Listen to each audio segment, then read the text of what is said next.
Bloomberg Audio Studios. Podcasts, radio, news.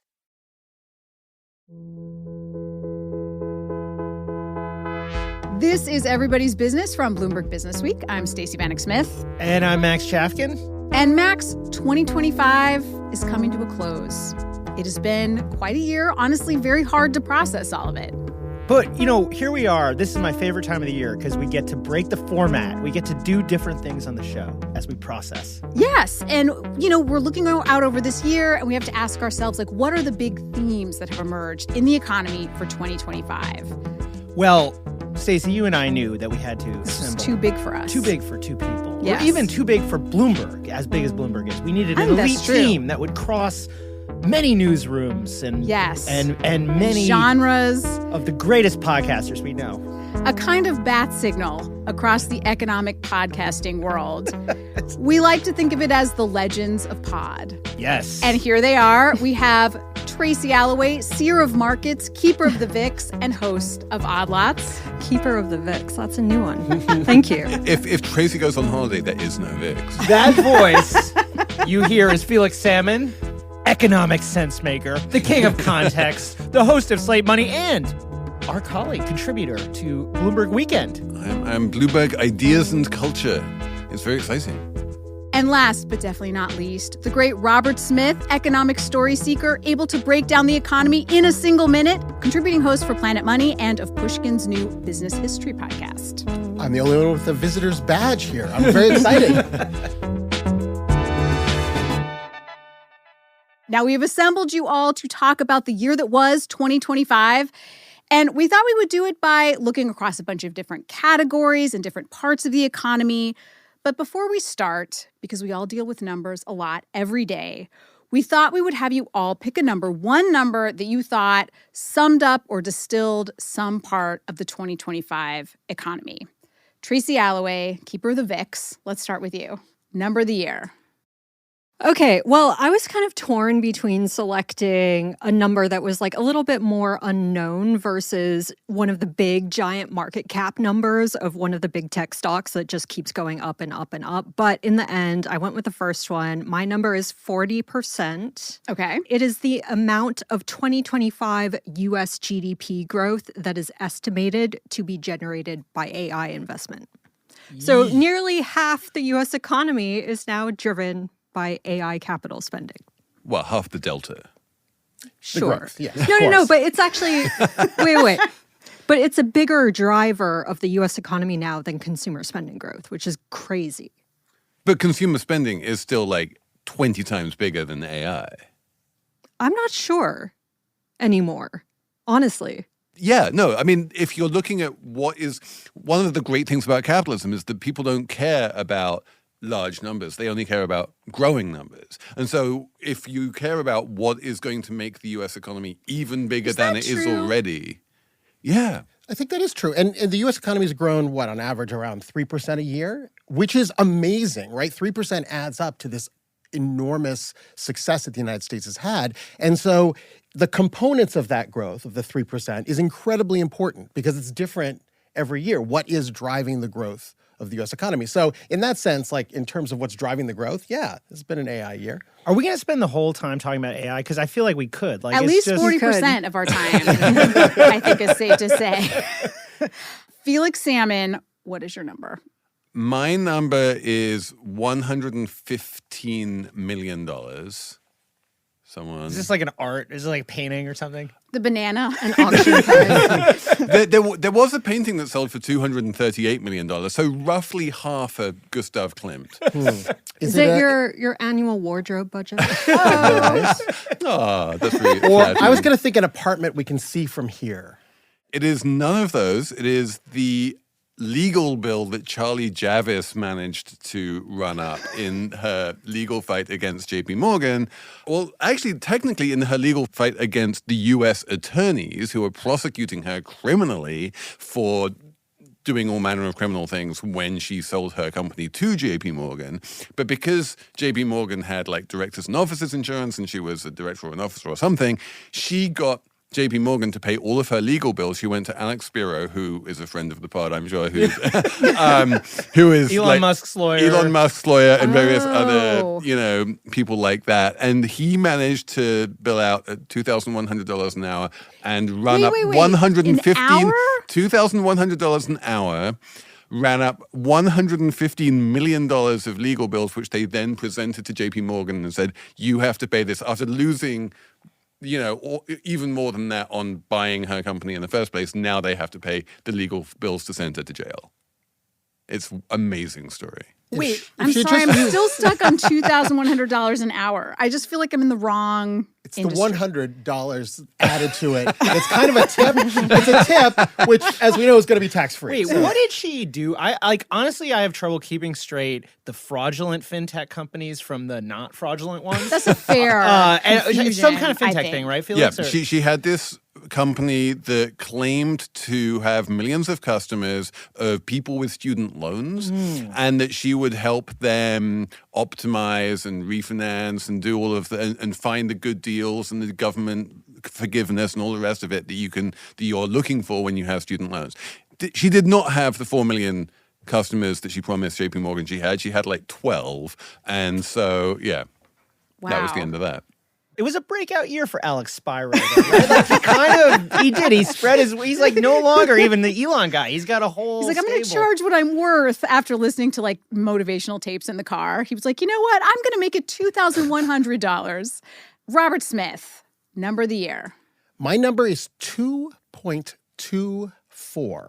It's going to be impossible to guess, but think global and think it involves sex. Oh my gosh, Robert! Are we allowed to do that? First of all, family show. Is this the total fertility rate in some country? It is the total fertility rate of the planet. 2.24, meaning the average woman has 2.24 kids.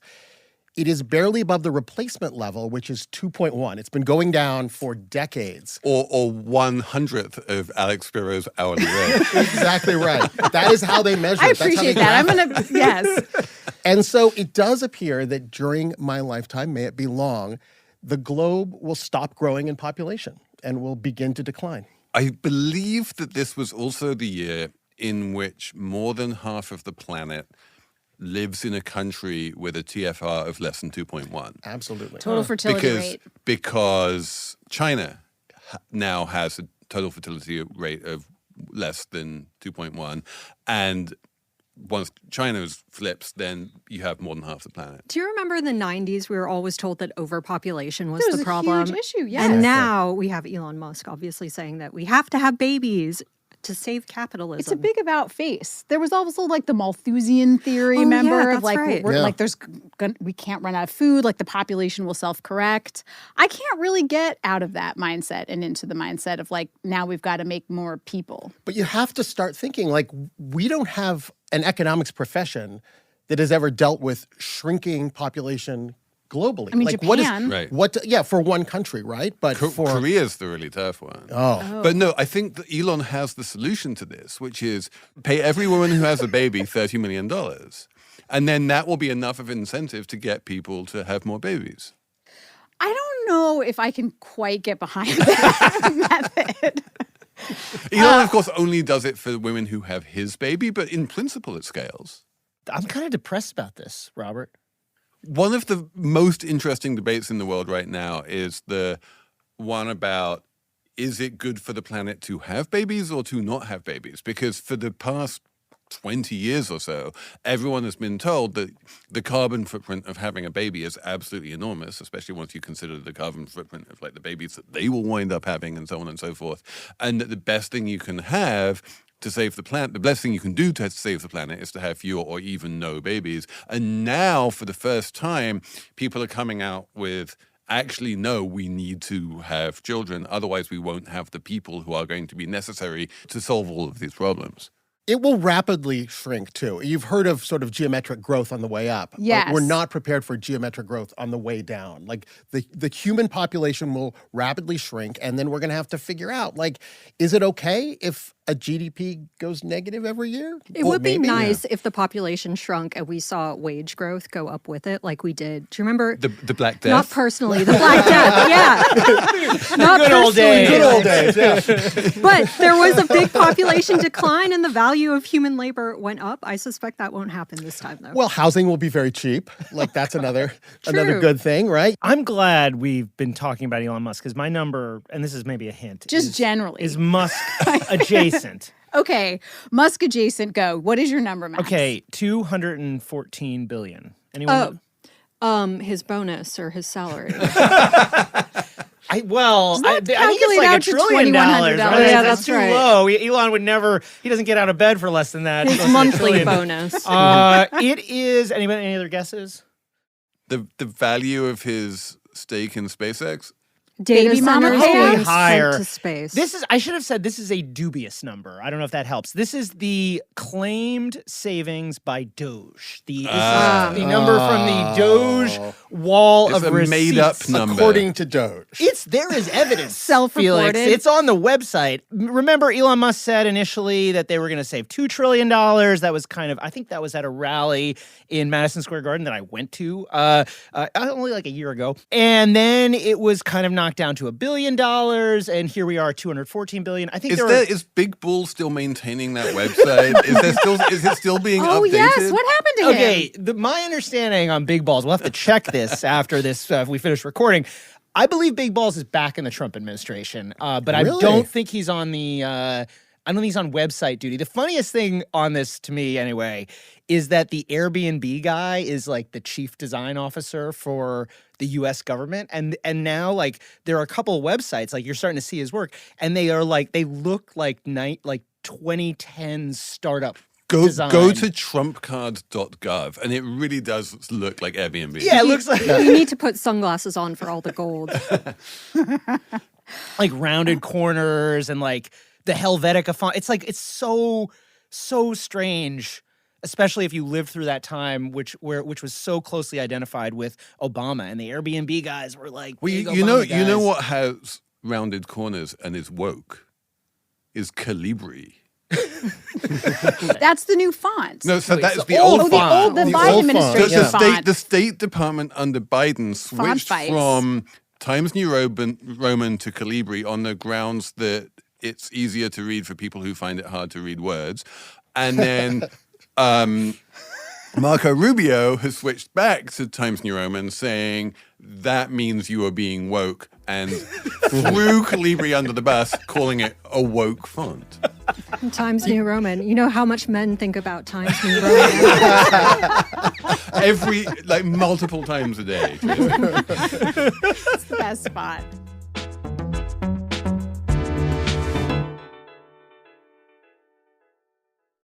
All right, Legends of Pod.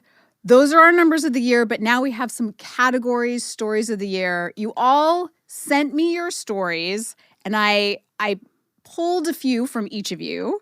Some of you have an interesting mind meld happening, which was quite interesting. Not just our obsession with fertility.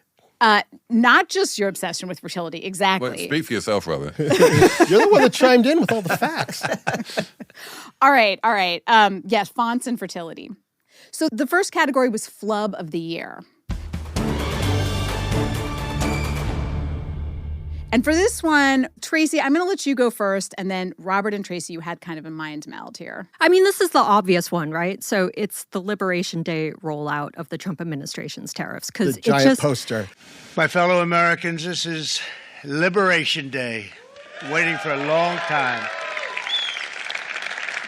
April 2nd, 2025 will forever be remembered as the day American industry was reborn, the day America's destiny was reclaimed, and the day that we began to make America wealthy again.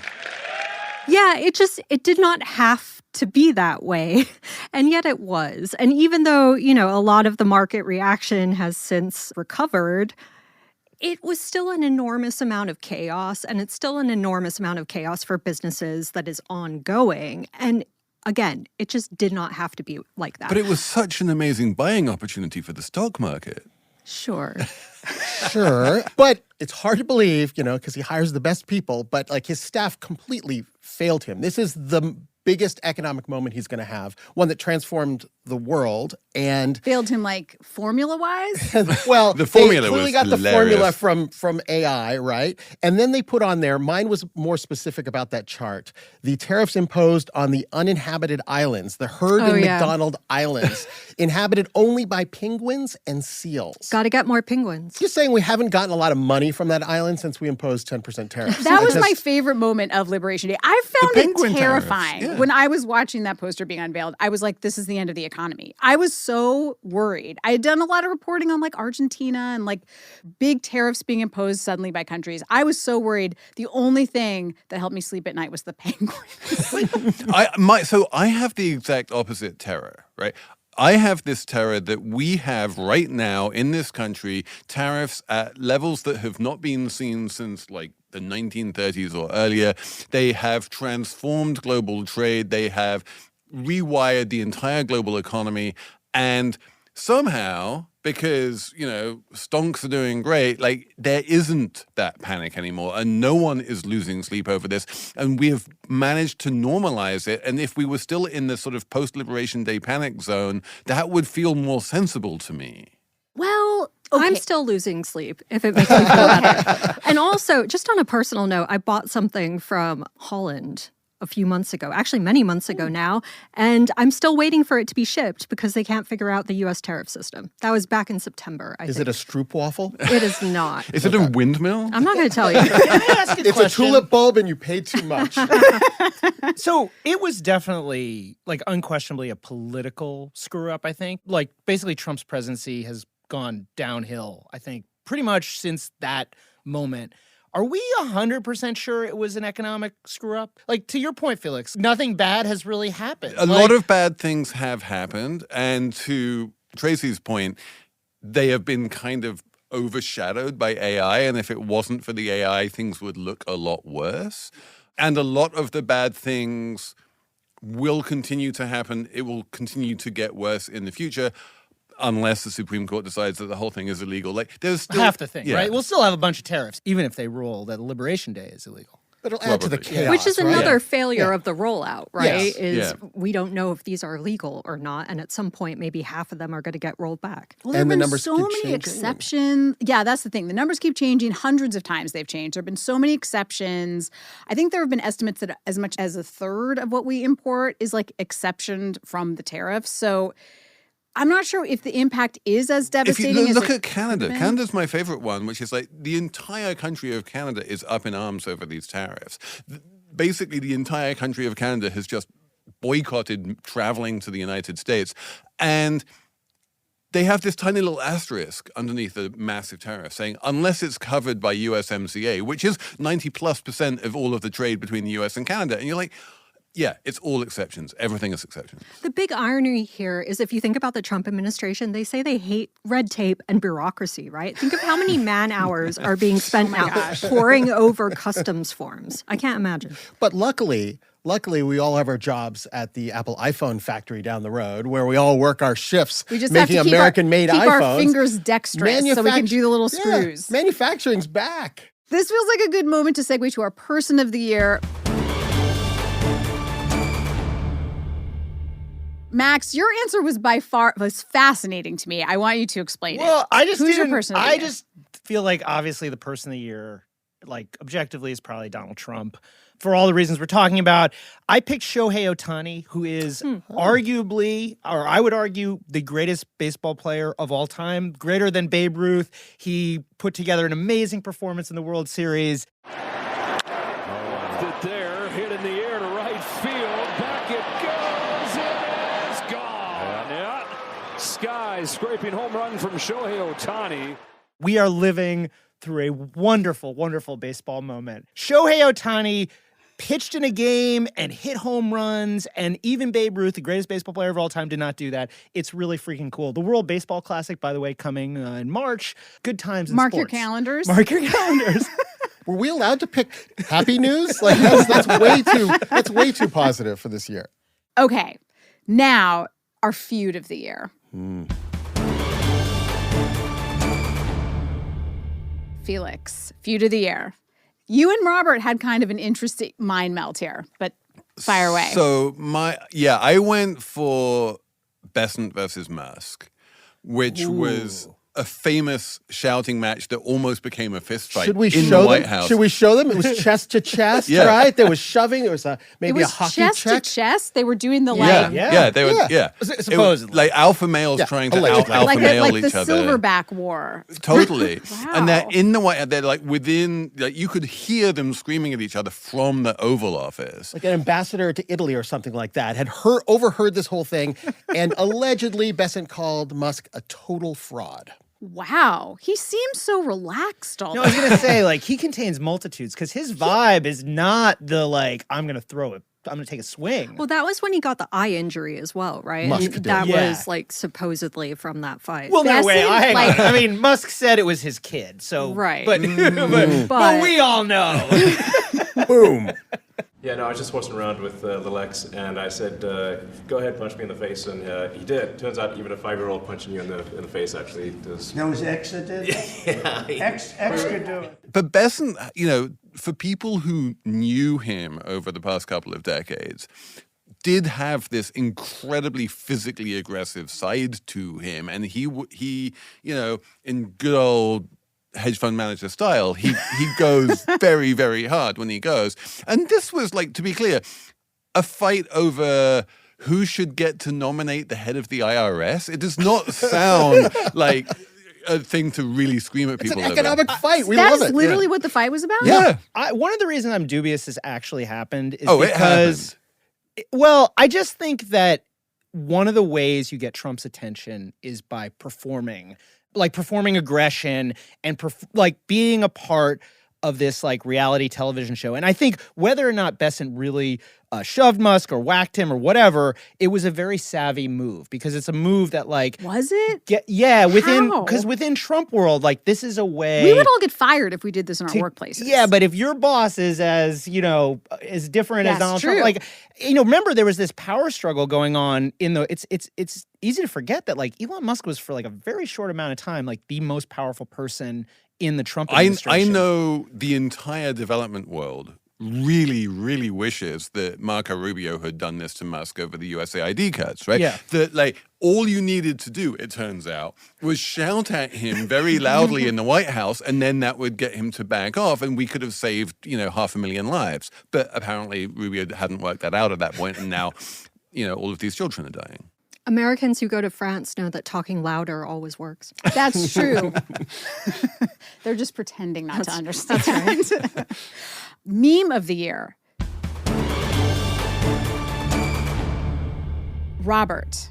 So my meme of the year, and I laugh every time I see it, is a still from when President Trump toured the Fed construction. That's a good one. And there he is wearing a hard hat. Jay Powell is also wearing a hard hat, chair of the Fed. And they're walking along, and Trump just starts making up some numbers about cost overruns. It looks like it's about $3.1 billion. It went up a little bit, or a lot. So the 2.7 is now 3.1. I'm not aware of that. Yeah, it just came out. Yeah, I haven't heard that from anybody at the Fed. Yeah, it just came out. And poor Jay Powell, who actually takes numbers seriously, looks confused, disturbed. He picks up a piece of paper and has a what? We should say it was the sort of the restoration of renovation the of the old building. The building. renovation of the building. This was Jay Powell's version of the famous Jonathan Swan reactions to Donald Trump during his Axios on HBO interview, where he's just looking at Trump going, what That is even incorrect. talking about? Yeah. I have the numbers in front of me. And Oh my gosh, yes. And so no, it pops up all the time Powell on the would internet appreciate where this. it's just like with lines like, me looking at the credit card bill after my kids took the credit cards out or something like that. It's like, oh. Anyway, Yeah, it makes me laugh. he had a very pronounced frown. Right? Because Trump handed him the bill and he just had a very pronounced. Trump was He looked basically, very you frustrated. just spent $5 billion on your new building. And he's like, no, I didn't. And he was like, nope, you've added in a different building? Nope. Yeah. I know. We are going to play a game later, and what I wanted to do, but I'm not going to do, was have clips of Trump talking about building renovations, and we would have to guess whether the quote was from an HGTV episode or I would be so good at that. I'm just saying. Or a UN speech. He talks about building materials and buildings so often. And there gold are and gold accent walls. He has so And many marble. thoughts. Remember the But marble floor? Stacey, you're absolutely right. Like the fact that he spends half of his address to the General To Assembly the of the world. UN To the world. saying like, I bid on renovating this building. They declined my bid. If I'd done it, it would have been marble. In Look fact, at these cheap floors. Look at these cheap floors. He actually said, look at these cheap floors. And also, by the way, I just want to say, for the record, since I'm at Bloomberg and everything we say here is true, the UN building is the most beautiful building in New York. I love it so much. It is a beautiful building. Yes, very sweeping. I am happy that Donald Trump did not get his paws on it.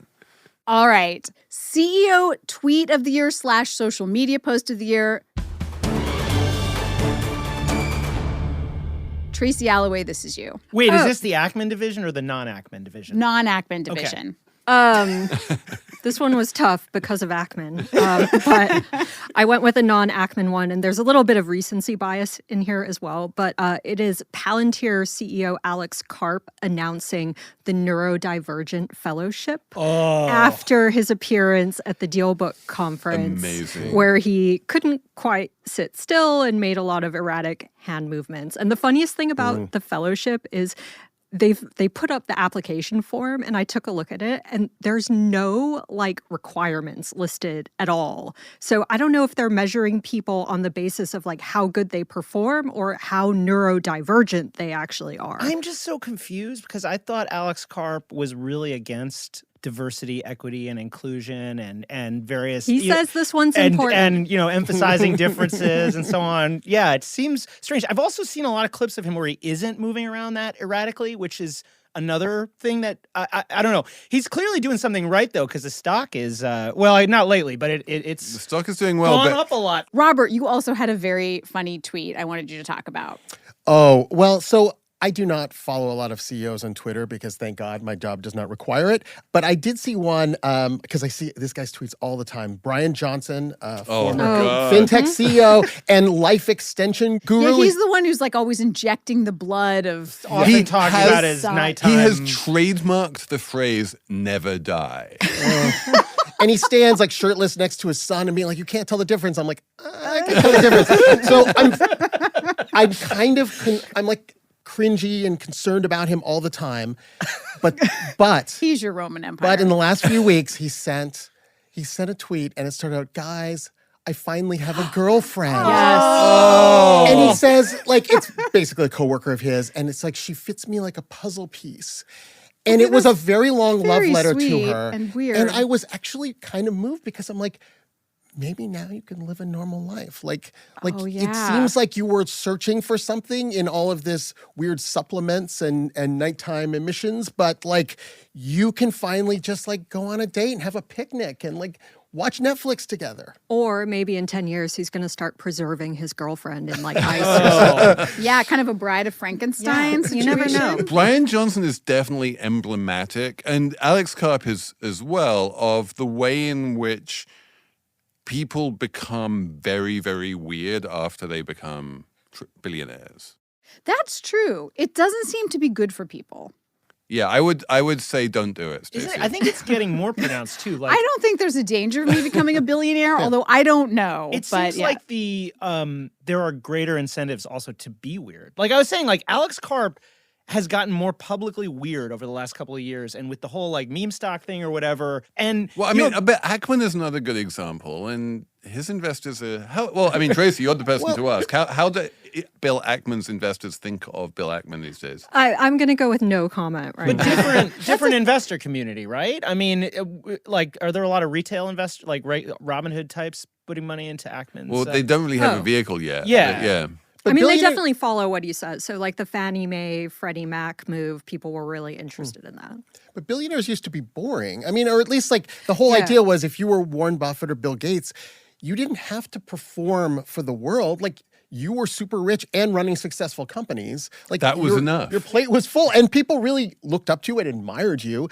And now I don't know what this mix is. This is important, actually. This is my thesis. Okay, there used to be natural limits on capitalism, either in the form of higher taxes or in terms of religion, right? It was good to give to charity. You didn't want to become a billionaire because you wanted to give away at least some of your wealth.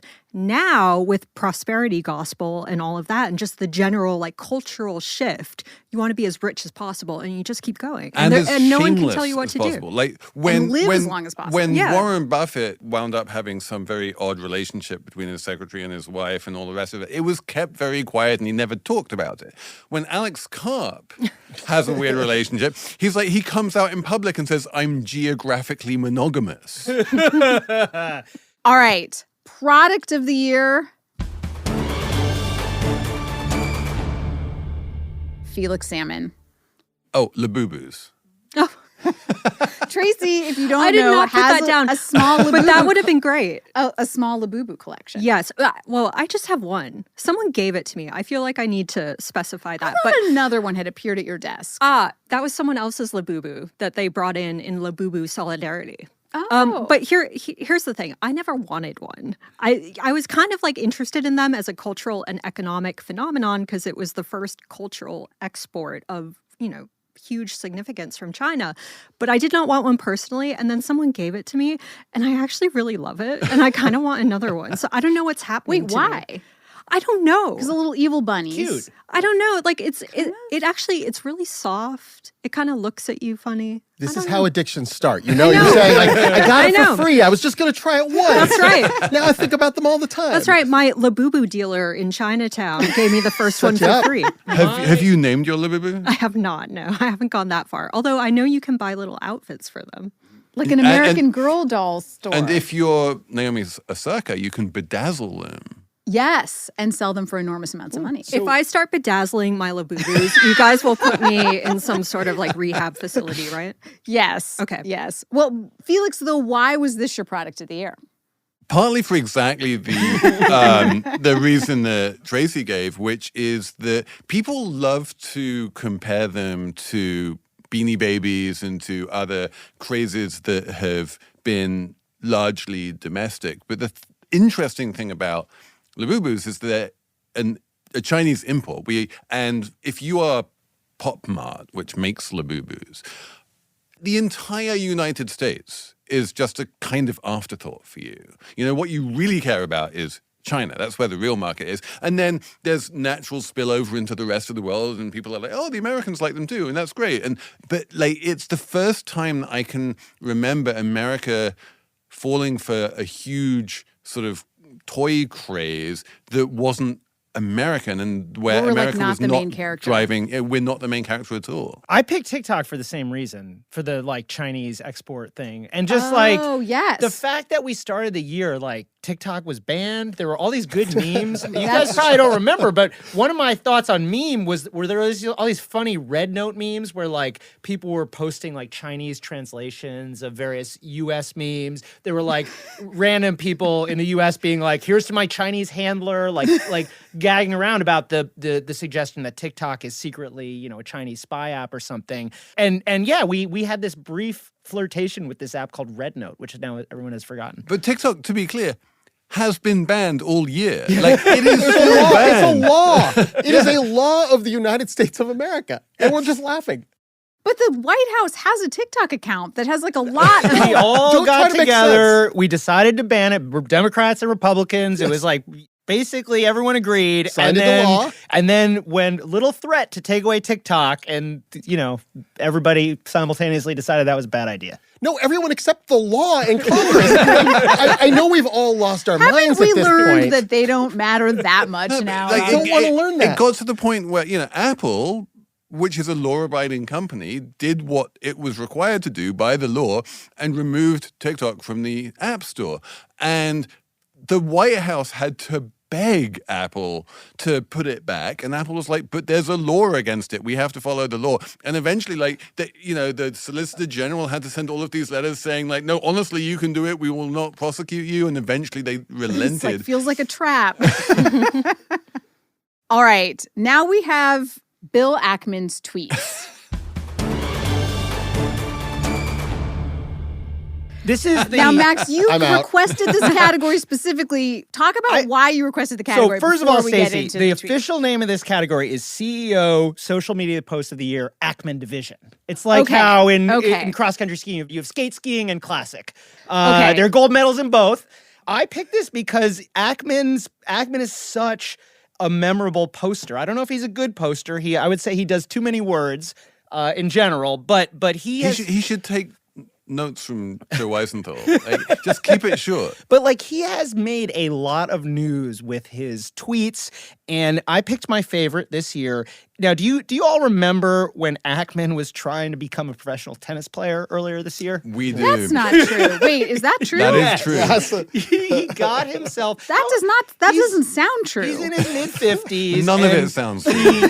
He got himself into a tennis match, and he played poorly. And then on July 10th, he did a longish post on X, the Everything app, where he explained what had happened. And he said, I can speak in front of an audience of 1,000 people or in a TV studio on a broad range of topics without any preparation and without a twinge of fear. But yesterday, I had my first real experience of stage fright. It wasn't his athletic failures. It wasn't the fact that he's, again, in his 50s, pretending to be a tennis player. It was stage fright. And he, in fact, sort of blames... About tennis? He said he had never played in front of a crowd, but then he also This said... was at the U.S. Open, right? No, it was at some smaller match okay. in Rhode Island. He claimed that the pros he was playing against him had gone easy, and that threw him off his game. Because, oh my God. Because he's paying the money. It's like, everyone I've ever played with that I've paid lots of money to has let me win. One thing I'll say, we should all aspire to have the confidence of Bill Ackman. 100%. That's something you can say, right? I think there is such a thing as too much confidence. I think all rich guys should attempt to be professional athletes. I think it would be fun for us. It would be humbling for them. Whatever happened to the Elon Musk versus Mark Zuckerberg cage fight? I would Felix, have. I spent 18 months trying to make that happen, and it still has yet to happen. You got to build the octagon here at Bloomberg. It's waiting for you. And finally, Tracy, you also had a good Bill Ackman tweet moment. Well, speaking of confidence, for me, it has to be the "May I meet you" line. I know, that's definitely a This good is the tweet that launched 1,000 million confused women around America, right? These guys coming up to you and saying, "May I meet you?" Wait, explain this tweet. So he basically said his technique for picking up women is to approach them and say, "May I meet you?" And he claimed to never have received a no. Now, I will say the people who tried to adopt this technique and experiment with it, they film videos for TikTok and things like that. They had less success. Let's just put it that way. Didn't he say this was going to fix the fertility crisis Yeah. as well? Coming back around. This also doesn't feel real. This is definitely a bad line, right? I don't know. I've been married for a long time. May I meet you? May I meet you? I don't think it's great, but in the spirit of the It's better than holidays negging. I mean, and I being guess it's- charitable, that's exactly what I was Yeah. going to say. Do you remember when negging was all the rage and guys would just Yes. come up to you and insult you Or to pick your face? lint off your sweater. Oh, That it was a so thing weird. when it was so weird. Oh, God. Yeah, that was a thing. This was a thing. Yeah. So improvement. Yes. Things are getting better. Not Sure. perfect. It's a but low better. bar, but sure. It's like you were saying, Robert. It's not about how big the market is. It's whether or not it's improving. Yeah. Bill Ackman is improving the dating market Just a little bit. by introducing May I Meet You.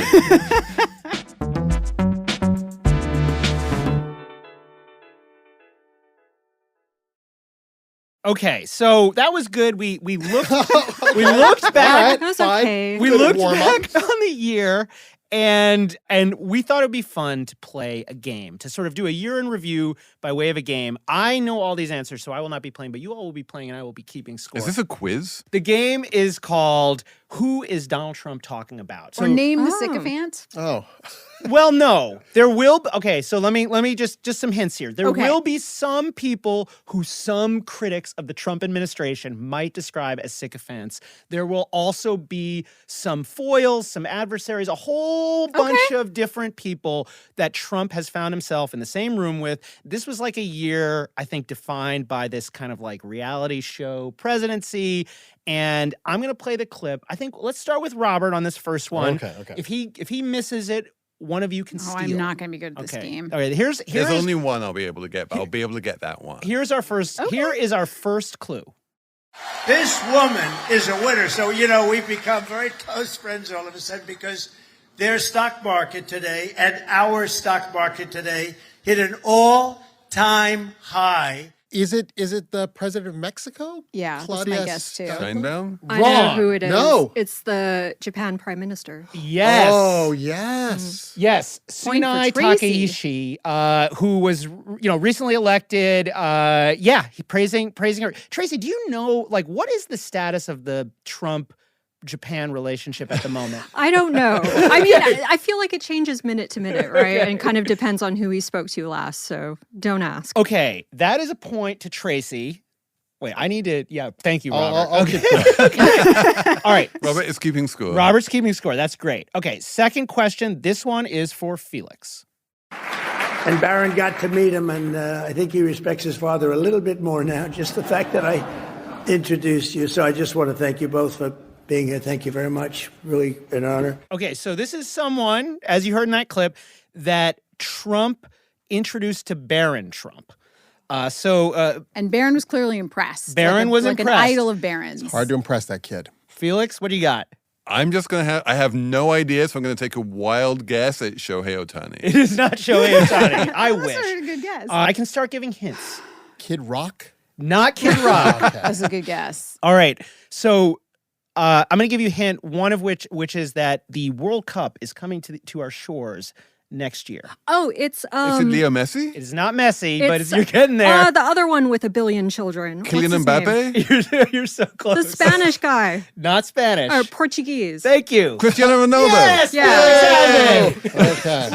I feel like I should get half a point for that. I knew who it was. Yeah. Tracy half a point, Felix half a point. Oh, no, There you or go. Felix gets a full one, point. Tracy gets a half. All right, fine. Okay. Thank you. Thank you for your charity. All right, here's the next one. This is for Tracy. She's on fire so far. Oh, dear. He is a very strong, very good leader. He's a nice man, but he can be nasty. He can be very nasty. Maybe as nasty as anybody. It's a rare male nasty. Who normally calls women nasty. That's a good point. That's a Yeah. tough one because it could be a number of people, but I'm going to go with President Xi Jinping. That is a really, really good guess, but it is not Xi Jinping. Anybody else? Is it Putin? It is not Putin. Is it Zelensky? It is not Zelensky. It is an important world leader, but not of as big an economy as China. Hungarian? No, it's Mark a Carney? MBS? Mark Carney. Felix has it. Okay. Oh. Yeah, Okay. I don't think many people would describe Mark Carney as nasty, but they might use other adjectives.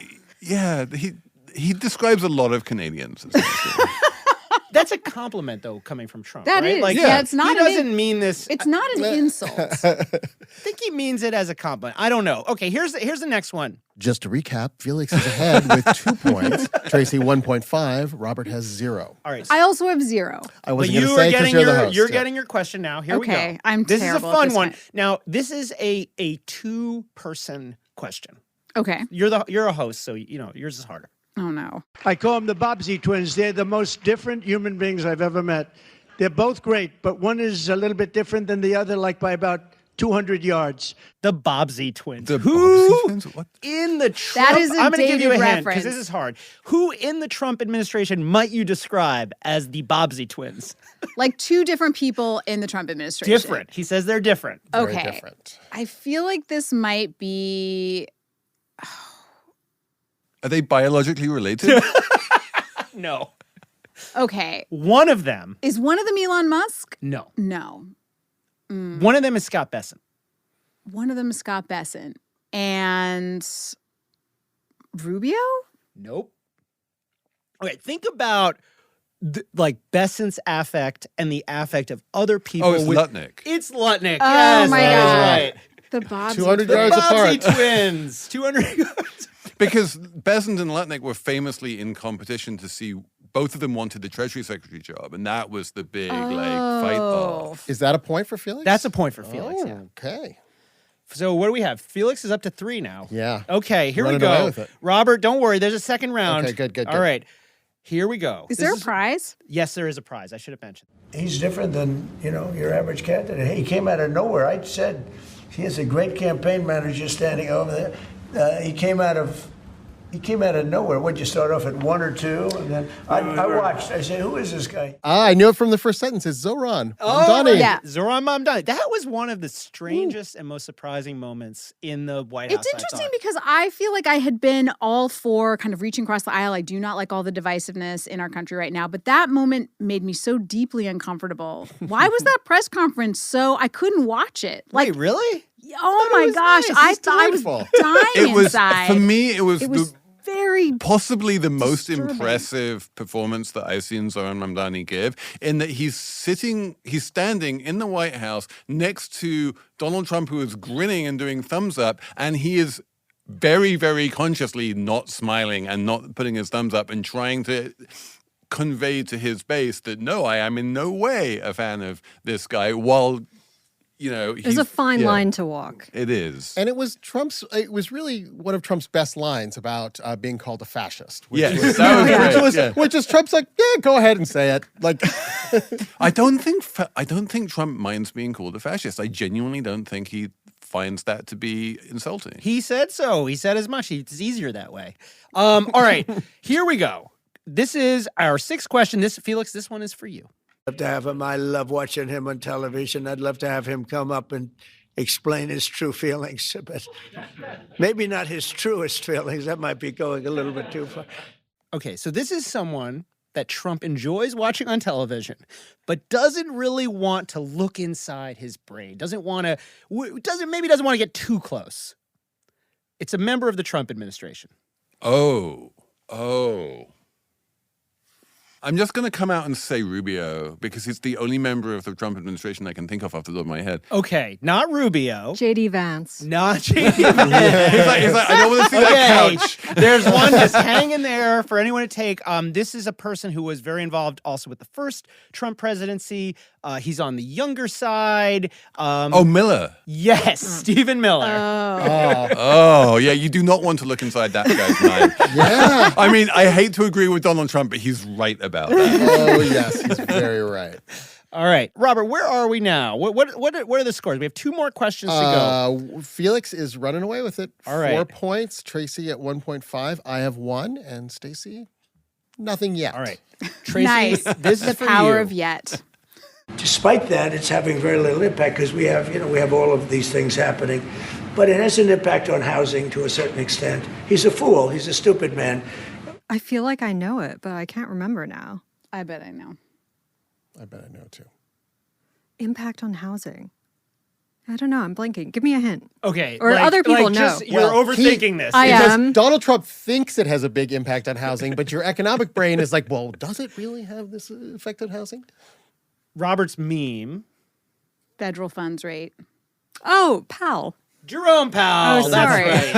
That's right. Yeah, you're right. You know, That's it's an obvious confusing because Trump did nominate Powell, and there was a time when he didn't go around calling him a stupid man, but now that time has passed. Do you remember when Trump nominated Powell because he was tall, unlike Janet Yellen, who was Yes, short? I do. That broke my heart, and I never forgave him. I loved Janet Yellen.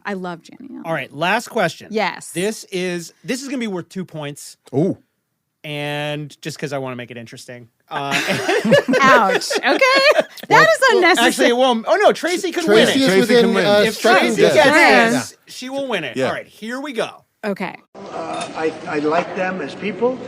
I've listened to their music over the years. They are characters, too. They really are. I don't know if you saw last night the speeches. They were great. They really made some great speeches last night. And they're very popular. I'm going to defer to Tracy. No, Stacey. take it. I'm probably wrong, but the Village People? Wrong. Okay. Oh. Oh. Because he loves them. Any other guesses? But they're not people. And it's more than one. It is a And they don't give speeches. Yes, Group. it's a group of people. But it's singing, right? No. Yes. Maybe.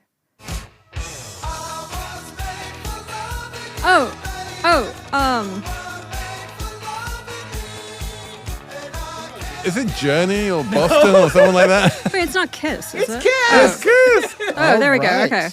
All right, Tracy has I come win? through. Coming from 4.5, behind. yeah. Points. I knew my 1980s rock There you history go. knowledge would come in handy Yes, one day. at the Kennedy Center recently, Trump awarded medals. He literally like put a Kiss little went to the medal. Kennedy Center. Yeah, they were wearing their makeup for part of the ceremony and no makeup in the other half. Also, I believe Sylvester Stallone got an award too. I had a clip there, but didn't have time to play it. Tracy, you are the winner. You win a bunch of Swedish a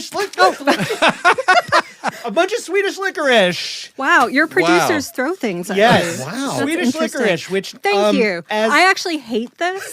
No, But everyone hates it. My husband loves it, so he's gonna get it. okay. Excellent. Yeah. Okay. It tastes like pee, according to Stacey Vanek Smith. Well, thank you. Thank you for your generous gift. I stand by that assessment. Never have I been happier to lose the contest. We're all winners. Yes. No, I mean, it really does, though. And with that, Stacey, I think we should wrap. We should wrap Yes. 2025. Our Legends of Pod episode Yes. is complete. Thank you, Legends of Pod. Robert Smith, Felix Salmon, Tracy Alloway, thank you all for being here. Aw, welcome. thank you for inviting us. It was fun. So much fun. We will do this next year with more clips, more contests. Maybe I'll do the HGTV thing. I don't know. Oh, yes. But Tracy's all in on that. will it be the same legends or are there new legends of Pod Do we have coming to up? fight to retain our place? Yeah. Cage match? No, the legends are locked.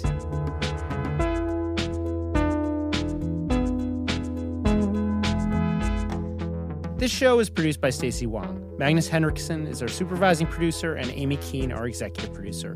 Sam Rogich handles engineering, and Dave Purcell fact checks. Sage Bauman heads Bloomberg Podcasts. Special thanks to Jeff Muskus, Julie Rubin, Charlie Gorovin, Joshua DeVoe, Angel Recchio, and Maria Ling. If you have a minute, please rate and review our show. It'll mean a lot to us. And if you have a story that should be our business, email us at everybodies@bloomberg.net. That's everybody with an S at bloomberg.net. Thanks for listening. Happy holidays, and we will see you in 2026.